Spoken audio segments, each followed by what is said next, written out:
BJP corporator Mallesh Yadav division 23 की TRS में शमूलियत।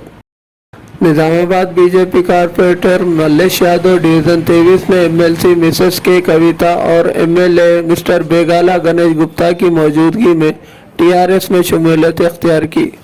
एमएलसी कविता ने टीआरएस पार्टी खंडवा पहनाकर इन्हें पार्टी में मदऊ किया। इस मौके पर एमएलसी कविता ने कहा कि दीगर पार्टियों के कायदीन वज़ीर आला केसीआर के तरक्याती और फलाही प्रोग्रामों की वजह से टीआरएस में शामिल हो रहे हैं। वाज़ेह रहे कि मल्लेश यादव जो 35 साल से बीजेपी पार्टी में थे और 3 बार कॉरपोरेटर के तौर पर खिदमत अंजाम दे चुके हैं, वो टीआरएस में शमूलियत इख्तियार कर ली है।